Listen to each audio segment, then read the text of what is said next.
Hello my love and welcome back to another episode of Let's Make Some Stuff with me, Annie Eclectic.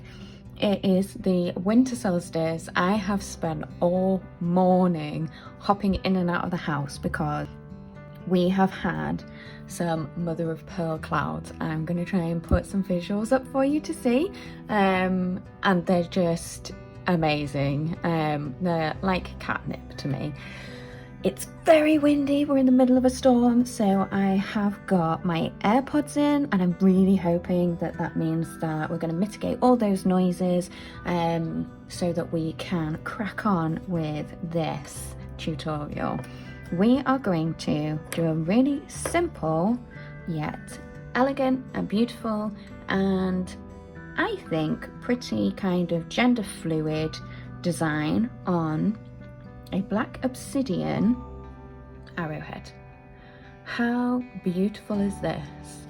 Black Obsidian is a volcanic glass, so it's naturally occurring. It's one of the first crystals or gemstones, technically not a crystal, to have been discovered, and it was often gifted to warriors as amulets of protection. How cool is this? But these are commission pieces, and I have just been completely obsessed since they've been handed over to me, and I just had to come and make a video with you guys. So it's been a while, I'm a bit rusty, please bear with me and let's get into it. You are going to need the tools that we have here, so a bail maker or a pencil or just something round like a piece of doweling will work fine. I'm using a hammer just to sturdy up the bail here. You don't have to do that, but it would help with the with making sure that you've got a nice sturdy bail. A tape measure, some cutters of some sort, so these are flush cutters, and some pliers. I have got some little Needlenose pliers here. You could probably use flatnose as well. So we're just going to take our wire. This wire is silver filled wire and it is a 0.7 millimeters. I wouldn't go below 0.6. I'm not sure what that gauge is. But in order for your bail to kind of be a bit sturdier, you probably don't want to go below a 0.6, I would say. Right, I can't remember how much wire I used on the last one, but I know it was too much. I'm a very free-flowing creative. I don't usually measure things. This really is just for your pleasure that I'm measuring this. So I think I'm going to do it to about here. So that's around... here we go, about 10 inches. So let's take 10 inches and we're just going to snip. Remember, when you're using these flush cutters, you've got a flat side here on the underside. Make sure that you're using that for the piece that's going to be on the jewellery or when you are trimming and cutting, because it makes sure that it has a flat cut rather than a pointed cut. You can always get a file or something to help with the pointed cuts, but you know, make your life a little bit easier if you can. Work harder, not harder. Work smarter, not harder. Okay, so we're going to find halfway and we're just going to, I think I'm going to pop it on the flat side. If you see, we've got this really nice kind of puffy effect, and when a crystal is described as puffy, it means that it kind of has some depth on the inside and is thinner on the outside. Wow, it's just started really raining. So I'm going to pop that side. Am I going to put it on that side? Which side do I want the decorative bit on? Actually, do you know what? I'm going to change my mind because I can. And I'm going to put it on this side. I'm just going to take this round. Sorry about that, small interruption. I thought someone was knocking at the door. So what we're doing is we're folding round and we've got these fabulous little notches in the top there. So we're going to take both of them round and let's take a look at the back here. And so I'm going to come in like this, and they're going to make a really nice kind of natural 45-degree angle, and that's exactly what you want, because at this point we're going to start twisting. Now I've got the twist starting around that space there. I'm trying to make these as similar as possible, so just take your time about this. There's no need to rush whatsoever, because you want to make your twists as even as possible. And we're going to do this just for a little bit. Make sure that if your wire kind of moves out of that angle, just stop and pop it back into place. So I think it's a really apt thing to be working with, a very apt crystal to be working with on the winter solstice, because Black Obsidian is, one of the things about it is that it's about reflection, and we're definitely at that time of year of reflection, aren't we? And introspection, and kind of looking at what we've done through the year, and where it's taken us. So it's a really nice crystal for us to be working with today. Right, so I'm just going to, I've just folded that round with my hands. What you could do is just bend it round, you know, like a bail maker or something like that, just to make that quite smooth. And I've just realised that actually I don't need to do that at all, because I need to hammer it first.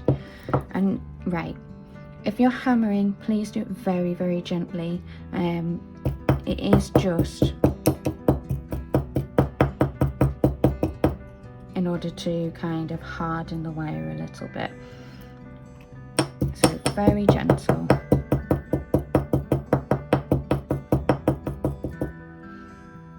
Because of the twist, you could end up damaging the wire, so you really don't want to be doing that. Okay, so very gentle hammering. And then I'm just going to bring that round again. Just like this. And then I think I'm just going to kind of bring that a bit more around this, just there. Fantastic. All right, so here we go. And we're making that lovely shape here. I'm really hoping I've got enough wire on this side, or I'm gonna have to start again. And that would be really upsetting, because this wire is not cheap.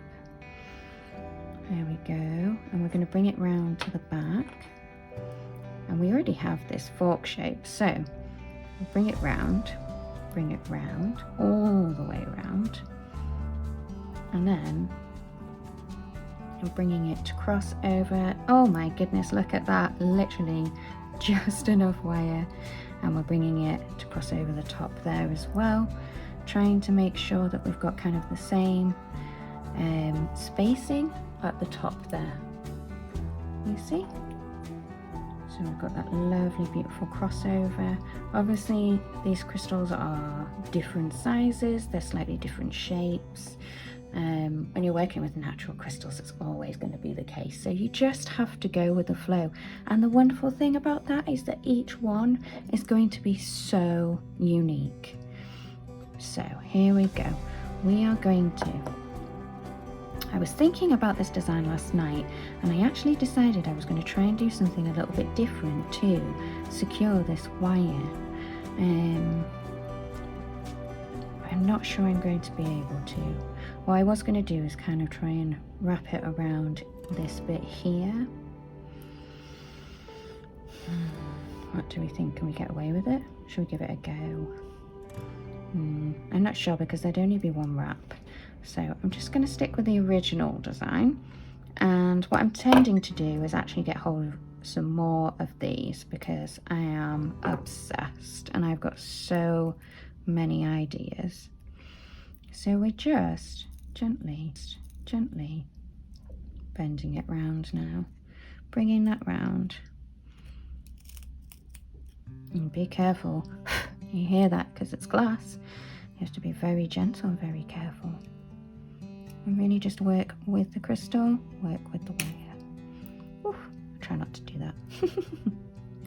And I'm just going to push that back down, and I might even add a little bend here to the wire. And right, so we're just going to, there's quite a cute little lip there, so I'm just going to go with that kind of natural flow. And with this one, just going to gently bend it through. You don't want to use your pliers and things too much, because you can damage your wire. But equally, your tools are there to be used. So, you know, do and don't. That's the best advice that I can give. Very contradictory advice, huh? I know, silly Annie, always giving that fantastic advice. Okay, and just gently want to tighten that through a bit, and I'm going to do a couple of rounds here just to secure. And what it will do is actually it will secure that wire that we did first, the bottom wire, and because it was a little bit short, I obviously hadn't quite aimed for the middle when I initially started, but thankfully the wire gods answered, and we had almost exactly the right amount to make sure that I didn't have to start again. So here we go, just tighten that up just a little bit, make sure that we're kind of right up against that, the bail, and just going to snip it about here. And I'm using the flush side on the side that is going to remain on the piece. Oh, I'm not on camera. Oh no, did I do all of that off camera? So we've wound around here. I will do a final wind just in case I've done all of that off camera. Hopefully not, hopefully not. But we're just very gently going around that bail. Just going to tease it round. There we go. Oh, super windy outside. And okay, and we're going to snip using the flat side just here. There we go. You see that last little bit there, and you just tuck that in there.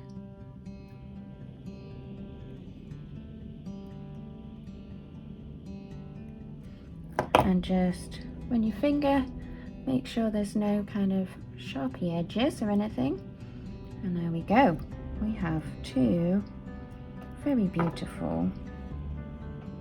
I'm just going to put a little bit of a twist there. And there. There we go, and let's just tighten that up. And now we have two matching Black Obsidian arrowheads, and I will create hand-tied adjustable necklaces, cords for those to hang on, in keeping with that kind of really lovely, lush, raw look. I really hope that you've enjoyed this video today. Please pop a like, add a comment. If you have any ideas of anything that you would like me to make in the future, then please let me know. Check out the podcast, What's Your Glimmer, and you can always find me on Instagram, and the name has changed, the handle name has changed. It is now It's Annie Eclectic, so you can find me there. And I hope you have a super, super wonderful day. Take care, and I will see you in the next video. And I hope by that time you'll have made some of these. Bye!